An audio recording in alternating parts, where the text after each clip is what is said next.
Hola, soy Ricardo Macario de Abdelante.com y bienvenido a un nuevo episodio del podcast. Hoy vamos a estar hablando sobre la evolución del conocimiento, la trayectoria de ir de ser una persona que no tiene ni idea de programación, que nunca ha escrito una línea de código, hasta convertirte en un arquitecto que diseña sistemas para millones de personas. Daniel y yo vamos a estar conversando sobre todas las etapas de este proceso. Antes de empezar, quiero anunciar que nuestro podcast está disponible en todas las plataformas de podcast, ¿ok? Está disponible en Spotify, está disponible en Google Podcast y en Apple Podcast. Así que lo único que tienes que hacer es buscar tu aplicación de podcast favorito, hay más de estas, por cierto, y simplemente escribe Adelante en la búsqueda y vas a conseguir los episodios. Lo otro es que en la descripción voy a dejar un link para una encuesta que estamos haciendo para entender qué tipo de contenido te gusta más para hacer contenido diseñado para ti. Sin más nada que decir, vamos a empezar entonces con el podcast. Hola, soy Ricardo Macario de Abdelante.com y bienvenido al podcast de Abdelante. Hoy estamos en el episodio número 2 y estamos en un episodio especial porque Daniel está visitando Montreal, entonces Daniel está aquí, fíjense. Vale. Hola a todos.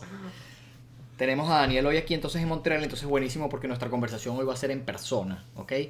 Y el tópico que vamos a estar hablando de hoy, ¿no? Es, Daniel, la evolución del conocimiento.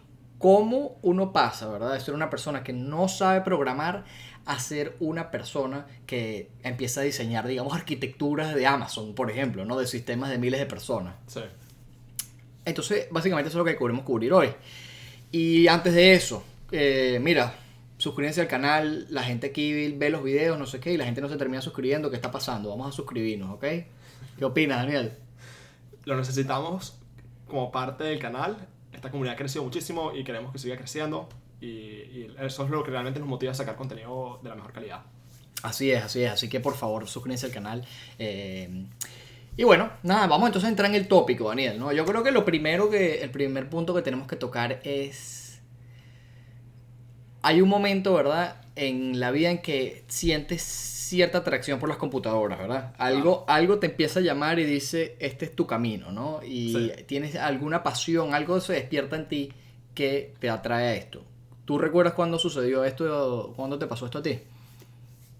Para mí, y creo que principalmente fue creciendo, que siempre jugábamos muchísimos juegos, ¿sabes? De consola. Teníamos PlayStation, tuvimos un Xbox, tuvimos el Nintendo 64. Y creo que eso fue lo que más me motivó. Realmente yo decidí estudiar ingeniería de software con la aspiración de algún día hacer juegos. Y a lo largo de mi carrera, bueno, y eso lo hablaremos después, me di cuenta que eso no es lo que quería hacer. Pero esa fue para mí la inspiración más grande realmente, que fue, o sea, ver gráficos 3D, ¿sabes? Y jugar un juego complejo. Me parecía súper interesante y tenía muchísimas ganas de entender cómo se animaba y cómo se hacían todas esas partes de la lógica de un juego. Yo creo que eso es bastante típico, que una persona empieza su carrera como programador, ¿no? O su interés por computadoras y por tecnología por videojuegos. Creo que eso es bastante común. En mi caso es distinto, porque a pesar de que yo jugaba uno que otro juego, nunca fue mi mayor pasión, ¿no? Pero me recuerdo que, bueno, teníamos una computadora en la casa y, por ejemplo, usaba muchísimo en la época Messenger, ¿no? Para chatear con los amigos, con las amigas. Me acuerdo que también la típica bajada de música, ¿no? Entonces siempre estaba buscando instalar software para bajar música. Sí. Todavía ni siquiera podías bajar videos en esa época.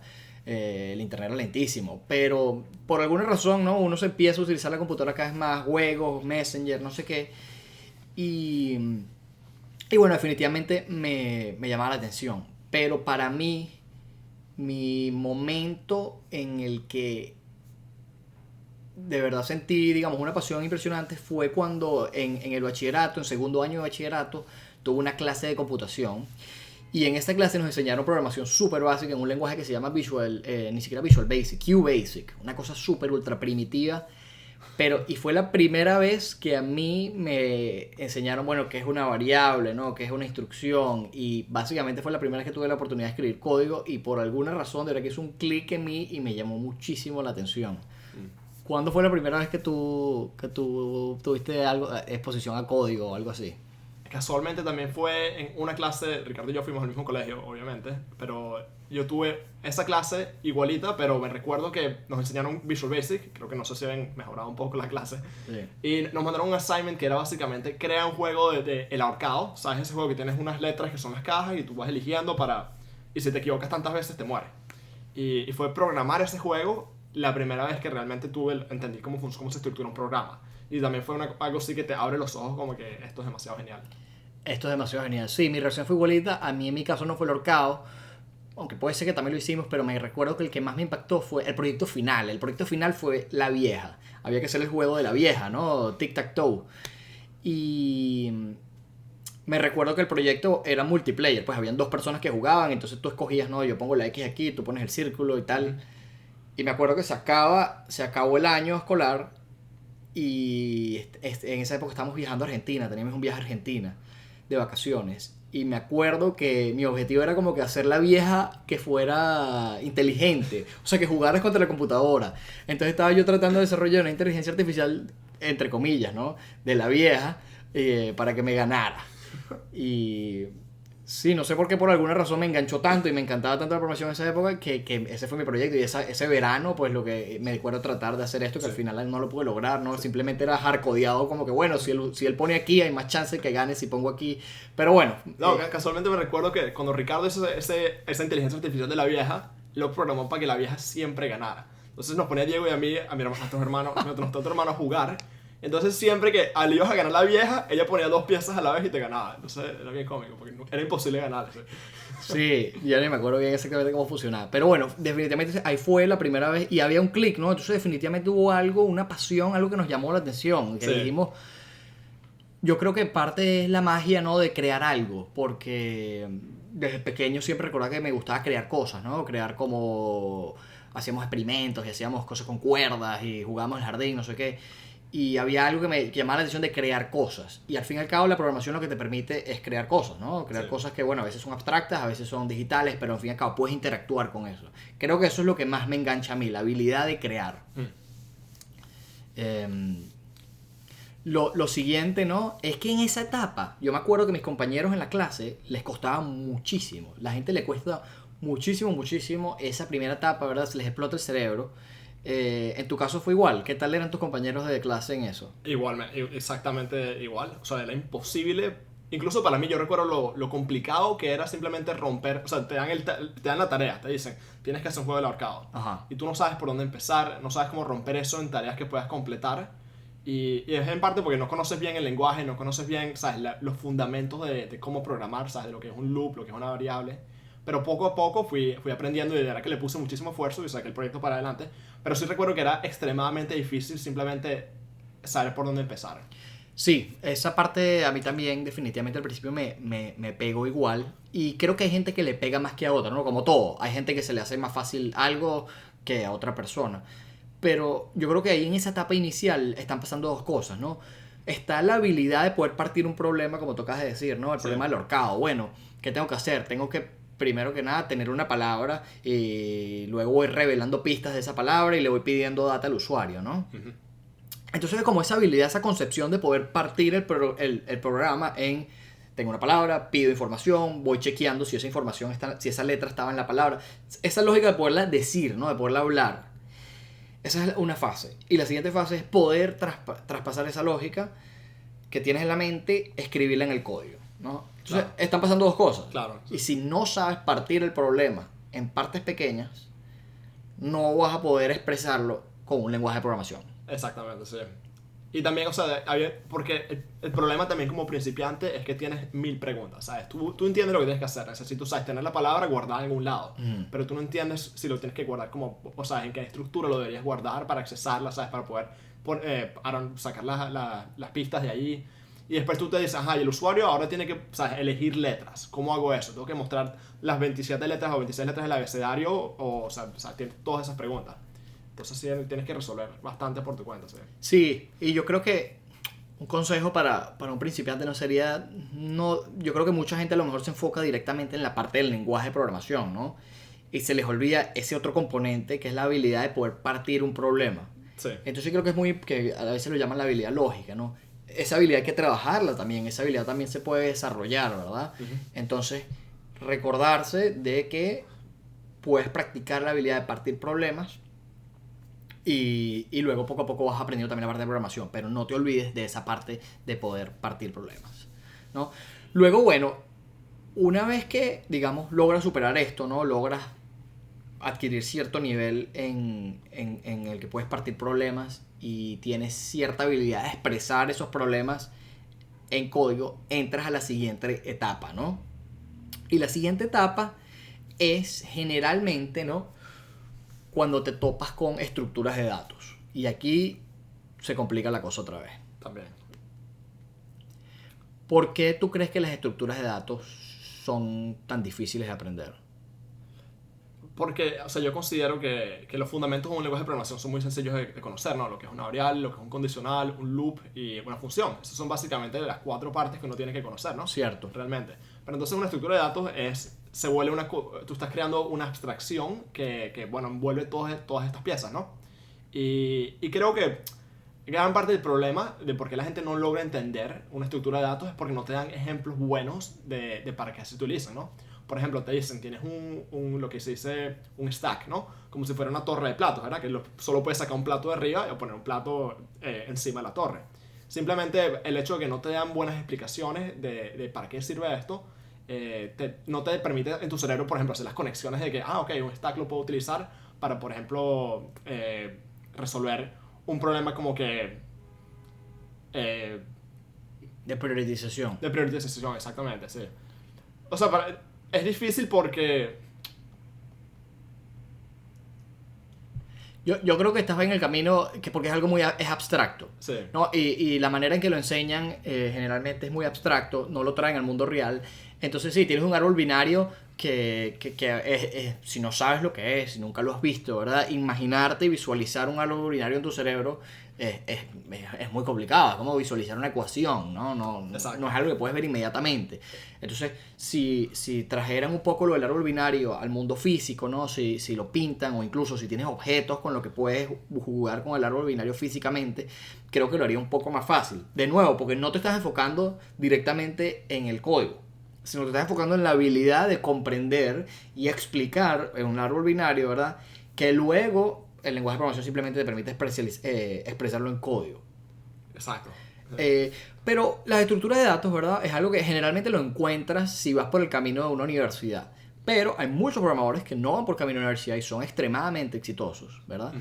Entonces, hoy en día pareciera que no necesariamente necesitas, ¿verdad?, conocer las estructuras de datos. Uh-huh. Es muy importante, bueno, es muy importante tenerlo como base de la teoría de la computación. Sin embargo, tú puedes ser perfectamente exitoso sin eso. ¿Por qué tú crees que la gente puede tener una carrera súper exitosa sin saber, digamos, que es un árbol binario o que es un red-black tree?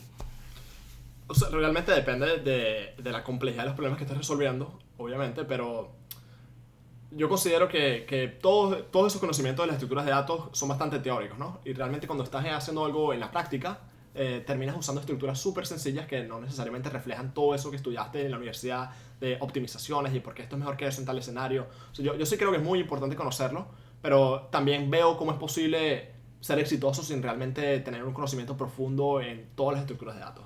Claro. Sí. Porque al final, ¿sabes?, solo necesita lo más básico, que sería una lista que puede crecer arbitrariamente, ¿no? Un array. Exacto, no un array, o sea, array es como de un tamaño fijo, me refiero a una lista que puede crecer arbitrariamente, ¿sabes?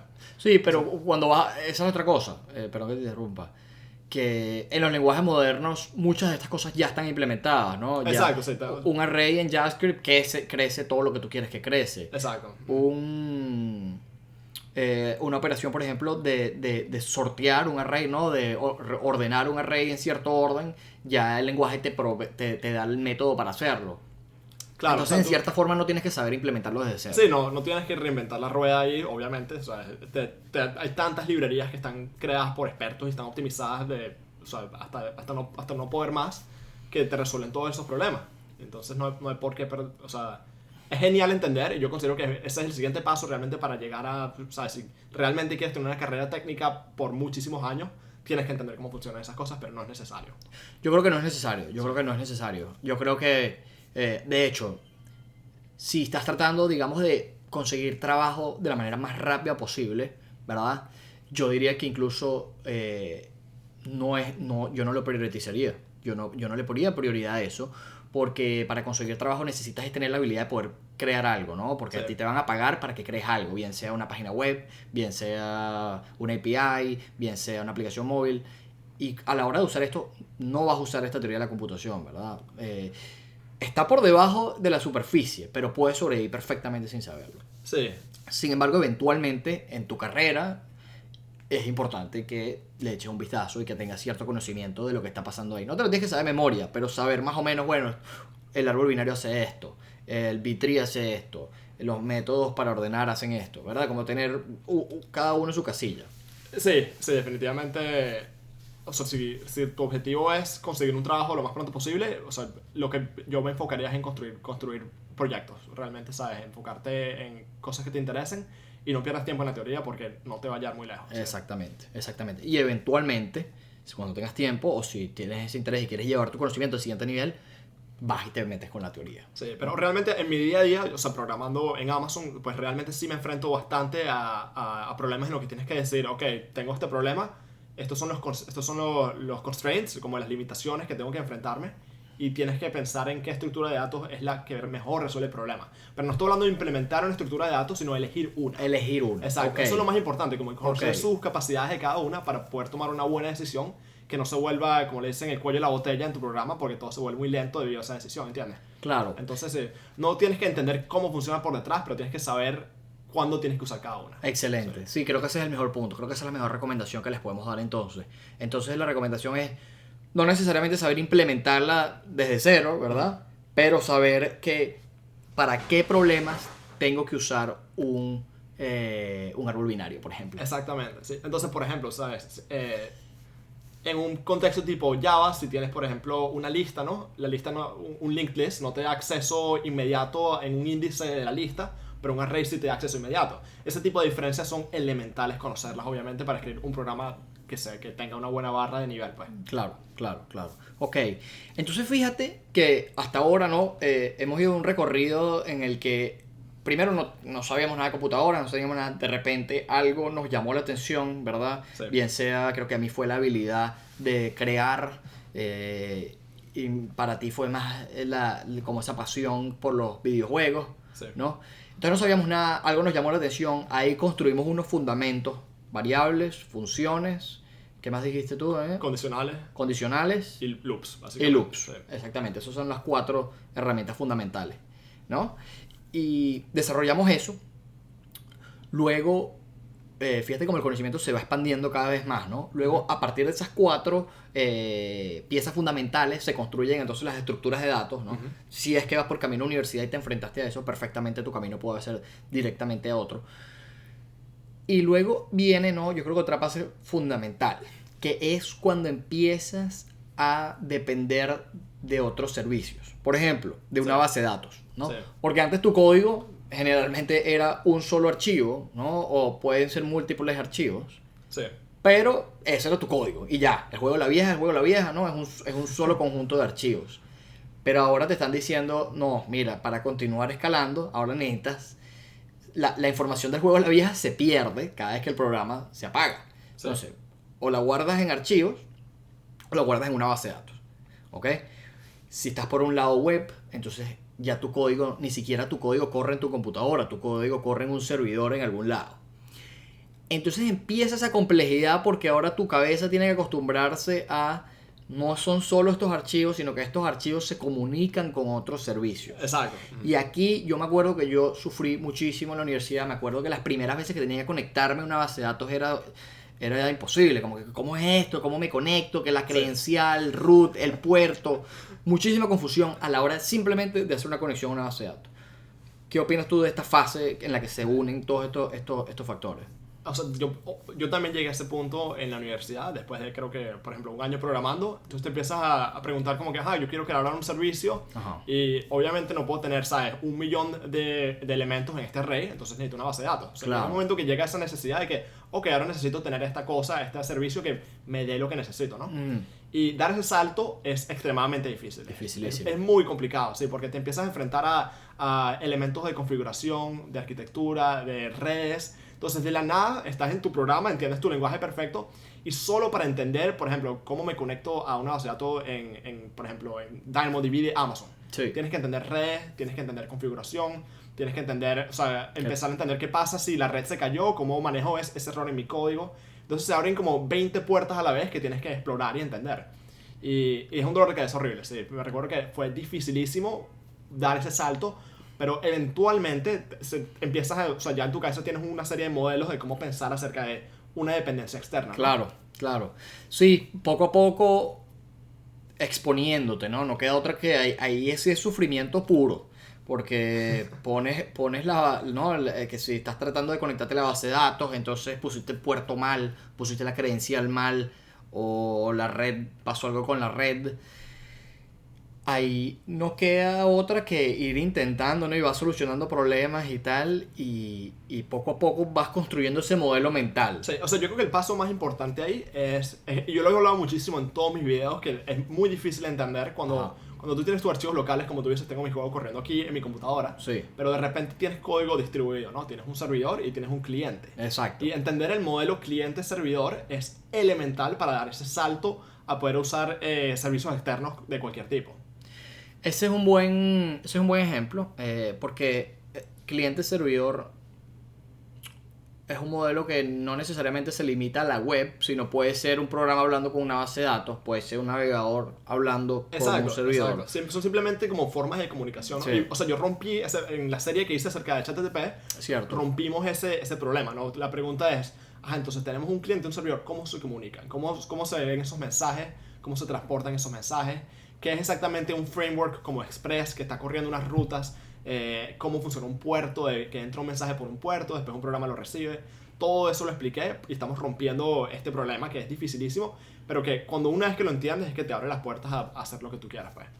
Sí, sí, definitivamente toca eso. Y ahí mencionaste otra cosa, los frameworks. Yo creo que a esta altura también es cuando uno se encuentra con los frameworks. Sí. Porque generalmente un framework lo que busca es abstraer los casos más comunes de este tipo de problemas, ¿verdad? Y ofrecerte una interfaz con la que tú interactúas para hacer eso.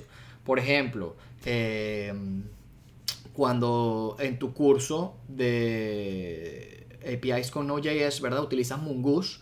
Y Mongoose es un framework que simplemente te permite interactuar con una base de datos MongoDB, digamos, de manera más sencilla, para que no tengas que hacer los queries manualmente, ¿no? Exacto. Entonces ahí tienes que entender, bueno, el framework Mongoose y aparte la interacción con la base de datos de MongoDB. Exacto. Sí. O sea, realmente lo que pasa en ese momento es que cuando tú dices, yo quiero usar esta base de datos, Sí. tienes que traer una dependencia que es el cliente que te permite hablar con la base de datos, ¿no? Y así sea con cualquier servicio externo, todos esos servicios te dan lo que sería el SDK, el Software Development Kit, Sí. como una librería de cliente que tú utilizas, ¿no? Sí. Y eso también abre otra pregunta que es importantísima, que es la versión de tus dependencias, ¿no? Porque tú instalas esto y después esa compañía saca una versión nueva y es posible que hayan roto lo que tú tienes. Claro. Entonces tienes un problema inmenso que un principiante es dificilísimo entender cómo manejar dependencias de una manera buena. Sí, sí. De verdad que esto es una fase crítica entonces. Fíjate de nuevo como en cierta forma una pirámide invertida, ¿no? Un filtro, sí. Porque al principio de nuevo variables, loops, condicionales, lo que dijimos antes. Sí. Luego a lo mejor estructuras de datos. Luego frameworks y dependencias externas, ¿no? Y tu cerebro está recalculando todo esto. Exacto. Y aparte de esto, si le sumas múltiples lenguajes de programación, que yo creo que ahorita nos quedamos con uno solo, ¿no? Sí, pero exactamente, yo lo veo también, o sea, pirámide invertida y a la vez es un filtro porque muy pocas personas son capaces de pegar ese salto. De verdad que es difícil encontrar material bueno que te explique todo esto y en la universidad realmente no lo cubren. O sea, son cosas que tienes que explorar por tu cuenta, pues. Claro, porque la teoría, generalmente si estás en una universidad, es más teórico y la teoría no trata tanto de esta interacción con sistemas externos, ¿verdad? La Sí. teoría lo que le interesa, bueno, son las estructuras de datos que mencionábamos o ese tipo de cosas. Pero esta interacción con servicios externos y con todos los tipos de servicios que hay es una cosa mucho más práctica que teórica. Entonces puede ser que en la universidad de verdad no Sí. te encuentres con esto. Aunque bueno, realmente hoy en día se nota que muchas universidades están dando ese shift a carreras más prácticas, ¿no? Cierto. Para prepararte mejor a la industria Cierto. y bueno, que tengas la oportunidad de realmente conocer cómo se trabaja en la industria del software. Sí. Bueno, y hay muchas opciones complementarias aparte de la universidad. Delante es un intento bueno, no un intento, es efectivamente una herramienta para que puedas aprender por fuera de la universidad, ¿no? O Exacto. incluso sin haber ido a la universidad, para que puedas nosotros tratamos de ofrecer este conocimiento para ayudarte a hacer ese salto, ¿no? Ese salto y aprender a interactuar con todos estos servicios sin que te quedes pegado. Pero bueno, entonces yo creo que esa fase es crítica, ¿ok? Y una vez que dominas eso, una vez que puedes poner a funcionar eso, entonces lo que ocurre es que ya estás en capacidad de lanzar aplicaciones al mundo. Porque ya sabes cómo hacer, digamos, poner código en un servidor, y a la hora de poner código en un servidor, ¿verdad? Bien Sí. sea el servicio que uses, eso significa que ya cualquier persona en el mundo puede utilizar ese código. Sí. Y eso es interesantísimo. Sí, pero yo creo que dimos un salto muy grande de poder escribir un programa a usar servicios externos. Sí. Creo que incluso entre esa fase, entre esos dos, viene lo que sería arquitectura de un programa, ¿no? Básicamente entender las mejores prácticas de cómo estructuro mi código de forma de que pueda colaborar con un equipo de personas, de que todo esté escrito de una manera que sea mantenible, que sea fácil de desarrollar, por decirte. Sí. Creo que eso viene incluso quizá antes o junto con el incluir dependencias externas en tu carrera, pues, ¿entiendes? Sí, en cierta forma la estructura del código, definitivamente arquitectura viene ahí. Exacto, o sea, inicialmente tú tienes un solo archivo y eventualmente te dices, ok, tengo 1000 líneas aquí, esto es un desastre, tengo que empezar a romper esto en módulos, ¿no? Y empiezas a modularizar tu código. Correcto. Que es un paso elemental. Y ahí es cuando yo creo que es bueno estudiar un lenguaje tipo, por ejemplo, o sea, JavaScript es fantástico, pero un lenguaje como Java, que es totalmente object oriented, te da orientado a objetos, te da una perspectiva única en cómo se crean esos módulos. Sí, yo estoy de acuerdo. Creo que no cubrimos ese tema antes, la de arquitectura interna de un programa. Exacto. Pero definitivamente está ahí. Y yo creo que al fin y al cabo, nosotros lo pintamos dijimos que era como un cono, ¿no? Pero aquí hay un loop que está permanentemente corriendo, ¿no? O sea, a veces vas y ya aprendiste todo esto, ya estás en la etapa, ¿no?, de estar jugando con servicios externos, pero brincas para atrás porque no tenías recursión. A lo mejor necesitas algo de recursión, entonces brincas para atrás, ¿no?, que era algo ya más de fundamentos. Sí. Y luego a lo mejor estás trabajando otra vez, estás en recursión y ves que puedes entonces organizar código. Entonces es como un proceso que siempre está girando, ¿no? Y no, Sí. no es que estoy en esta etapa, ya no necesito más nada de las etapas de atrás. Claro, Estás sí. permanentemente viajando entre ellas. Sí, yo lo considero, es casi como un sexto sentido, ¿sabes? Que tus ojos desarrollan la habilidad de, ves un programa, ves algo de código escrito y rápidamente dices, esto no me gusta como está hecho por Sí. tal razón. O sea, por ejemplo, si tienes una base de datos y ves que no está manejando bien los errores, inmediatamente te das cuenta, ok, pero ¿qué pasa si la conexión se cae? ¿Qué vamos a hacer? No hay un retry, no hay un mecanismo. Entonces, tienes ese sexto sentido que eres capaz de ver problemas que un principiante no puede ver. ¿Sí? Eso es intuición. Sí. Eso es intuición, y eso, la única manera de eso es la experiencia, ¿no? Sí. El pasar tiempo tratando cosas y creando cosas. Sí. Y un punto que yo quiero hacer aquí es que a veces uno como principiante o como intermedio, incluso como experto, a veces uno se obsesiona mucho con performance, ¿verdad? Sí. Con performance. Es algo que al fin y al cabo no es tan importante. ¿A qué me refiero con esto? Me refiero a que es más importante tener un código legible, comprensible, ¿verdad? Que tú puedes entender y mantener, a haberlo optimizado de una manera que ya no sea muy comprensible, que no sea intuitivo, pero porque va un poco más rápido. Sí. Ese sacrificio yo creo que no hace falta. Y lo otro es ese filtro que uno tiene en la mente de que uno quiere escribir el código perfecto. Y hay veces que es mejor algo hecho, ¿verdad?, que tratar de buscar esa perfección, ¿verdad? Porque igual vas a estar aprendiendo constantemente. Entonces, evitar como que tratar de ser perfecto. Más bien para adelante y cada vez ir aprendiendo cosas, y es un proceso iterativo. Exacto, no, o sea, yo estoy de acuerdo. Sí. Precisamente, o sea, yo considero que todos los problemas y todos los proyectos que he completado siempre terminas la versión 1, ¿no?, del proyecto. Sí. La versión 1 o sea, cumpliste los requerimientos, está haciendo lo que necesitas que hace. Exacto. Pero tiene un montón de problemas que solo los aprendiste porque desarrollaste esa versión. Exacto. O sea, al final de la versión 1, que es un desastre, pero funciona, es que te empiezas a mover a la versión 2, en donde arreglas todos esos problemas y empiezas por ese ciclo de iteración de quiero mejorar y mejorar este programa hasta que... Cierto. Entonces, conclusión, no te paralices, ¿verdad?, tratando de buscar una cosa perfecta, una solución perfecta. Más bien, dale para adelante, sácalo y bueno, vas a aprender mucho cuando estás en ese proceso, pues, de hacer esa primera versión. Exacto. Es porque sí, hay una obsesión con tratar de crear algo que es perfecto. Eso es totalmente cierto. Y lo veo mucho en el trabajo. Era un problema grandísimo que la gente se obsesiona con, ok, pero no tenemos todo, o sea, hay un poquito, por ejemplo, te enfrentas a un problema ambiguo y un principiante trataría de tener todas las respuestas a todos los problemas que se va a enfrentar. Pero lo que realmente ha funcionado y que yo he visto que funciona mucho mejor en la industria es no tener miedo a los problemas que son ambiguos y simplemente resolverlos con la información que necesitas, ¿saben? Es imposible tener toda la información. Tienes que saber cuándo tienes suficiente información para moverte hacia adelante. Sí, totalmente de acuerdo con eso. Y bueno, ya quiero llegar entonces a la última etapa, ¿no? Que obviamente nosotros no estamos en ninguna última etapa, hay tantas miles de cosas que aprender. Sí, o sea, ¿no? yo no quiero dar la impresión de que soy un ingeniero senior, realmente ese título tengo muchos problemas con él, pero yo me considero, ¿sabes? Un aprendiz, estoy aquí para aprender, eso es lo que más nos interesa, ¿sí? Y he visto que estoy feliz de que mi carrera tiene una trayectoria que he podido mejorar constantemente. Claro. Y espero seguir así. Pero no soy una eminencia en esto, eso es todo No, puras anécdotas. Pues, no sí. somos eminencia, sin embargo, bueno, todos los días tratamos de aprender un poco y cada vez Claro. cada vez uno mejora y somos mejores, ¿no? Pero sí, definitivamente no estamos tratando de decir aquí que somos los maestros de esto. Pero hay un punto, ¿no? En el que uno llega, luego de atravesar todo esto, ¿no, Daniel? Sí. En el que pareciera que uno ya no le tiene miedo a una tecnología y ya uno no tiene necesariamente tanta, digamos, preferencia, ¿no? A una tecnología versus a otra, ¿no? Sí. Sino más bien los entiendes como herramientas y bueno, dependiendo del requisito que venga, se hace de una manera, se hace de otra, se escoge la tecnología para resolver problemas. Sí. No hay como ese attachment, ¿no? De bueno, no, necesitamos esta tecnología.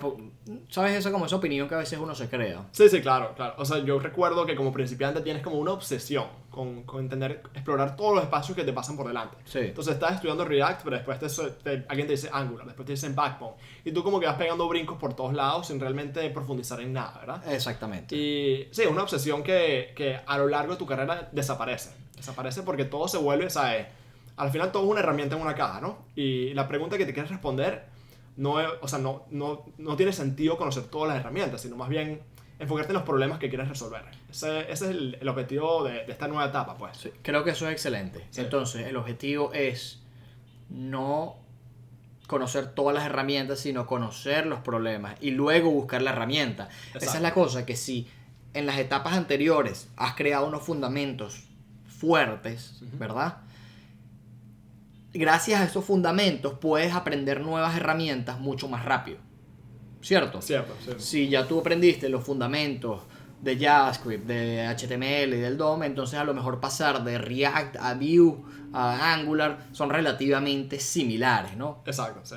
Que uno puede tener preferencias, eso no está malo, ¿no? No, por supuesto, me sí. gusta más esta herramienta, soy más rápido con esta herramienta, y uno tendrá sus argumentos, pero no es esa, es la diferencia entre una preferencia, me gusta más, por ejemplo, a mí me gusta mucho más React, pero no es una obsesión, ¿verdad? Exacto, sí, porque o sea, en esta etapa de tu carrera tienes que verte a ti mismo como un ingeniero, que en inglés la palabra es fungible, que es como plastilina, pues. Exacto. Que tú eres capaz de insertarte en un nuevo equipo, una nueva organización, algo totalmente distinto, y simplemente mediante toda tu experiencia, todo ese cuerpo de información que tienes en ti, eres capaz de adaptarte y resolver un problema incluso sin conocer las herramientas que estén utilizando. Exactamente, Sí. exactamente. Y eso es gracias a los fundamentos. Exacto. Y tú verás, o sea, en nuestro canal de YouTube siempre estamos desarrollando mucho contenido que es específico de librerías o de tecnologías, pero también hacemos muchísimo contenido que es acerca de los fundamentos, ¿no? De lo que está realmente por detrás de todas esas librerías, ¿no? Cierto. Entonces hablamos de Express, hablamos de cualquier framework de un servidor, pero lo que realmente queremos que entiendas de ahí es qué es un servidor, ¿no? No qué es Express. Correcto, sí. Sí, eso lo hemos hecho con varias series en el canal. La serie de sincronía, por ejemplo, Exacto. también es completamente sin framework, ¿no? Es para que entiendas cómo funciona la sincronía. Exacto. El curso de fundamentos de IE6 también es simplemente, no vamos a enfocarnos solamente ahorita en estos fundamentos.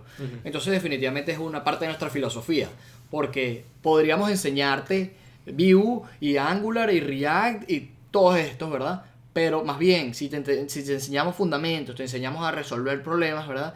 Va a ser mucho mejor para tu carrera, porque con eso que te estamos enseñando lo vas a poder aplicar a través de una cantidad enorme de tecnologías. Exacto. ¿Okay? Entonces un poco esa es la filosofía adelante. Así que bueno, creo que ya con eso cerramos el podcast entonces, ¿no? Entonces bueno, hablamos un poco de esa evolución, ¿no? De no saber nada, de ser un principiante. Hubo algo que te llamó la atención de las computadoras, puede haber sido cuando eras niño, puede ser ahorita cuando tienes, cuando estás entrando a la universidad o puede ser incluso cuando tengas 50 años, ¿no? De repente dices, pero que me llama la atención muchísimo la tecnología. No hay edad, para esto no hay ningún tipo de edad. Luego de eso, ¿no? Entonces definitivamente desarrollaste unos fundamentos, ¿no? Aprendiste, recuerda la habilidad lógica para partir un problema en partes pequeñas y luego la habilidad de expresar esa lógica en un programa, bien sea cual sea el lenguaje. Exacto. Son dos cosas distintas y hay que trabajar ambas habilidades, ¿no? Luego hablamos un poquito de las estructuras de datos que en las universidades, generalmente le enseñan en las universidades. Vimos que no son indispensables para triunfar como programador y para conseguir excelentes trabajos, no lo son, pero creemos que eventualmente en tu carrera es importante que las visites. Luego hablamos de dependencias con servicios externos y lo difícil que es por todas las puertas que se abren. Daniel dijo que cuando vas a usar la base de datos por la primera vez tienes que aprender de redes, tienes que aprender de puertos, tienes que aprender de autenticación, configuración, en fin, se abren miles de puertas cuando llegas a ese momento en tu carrera. Y tienes que tener mucha paciencia para vencerla y nada más el tiempo invertido en eso te va a ayudar. Y luego de eso yo creo que llegamos a esta última etapa donde entonces efectivamente no tienes una obsesión por las tecnologías, no tienes una obsesión por las herramientas, tienes una obsesión más bien con los problemas y luego escoges herramientas dependiendo del problema y eres capaz de aprender nuevas herramientas gracias a los fundamentos que creaste en todas las etapas anteriores. Exactamente, sí. Ok. Bueno, con eso cerramos el podcast. Entonces recuerden suscribirse al canal, ¿ok? Y estamos haciendo una encuesta, les vamos a dejar el link en los comentarios y en la parte de la descripción, ¿ok? Para que por favor la llenen, porque con eso nos van a ayudar entonces a crear contenido diseñado para ustedes, ¿verdad? Estamos viendo cuáles son sus preferencias, qué es lo que más les llama la atención y dónde necesitan más conocimiento para crear contenido en esa área. Así que bueno, yo soy Ricardo Macario. Yo soy Daniel Macario, muchísimas gracias por acompañarnos otra vez. Muchas gracias. Chao.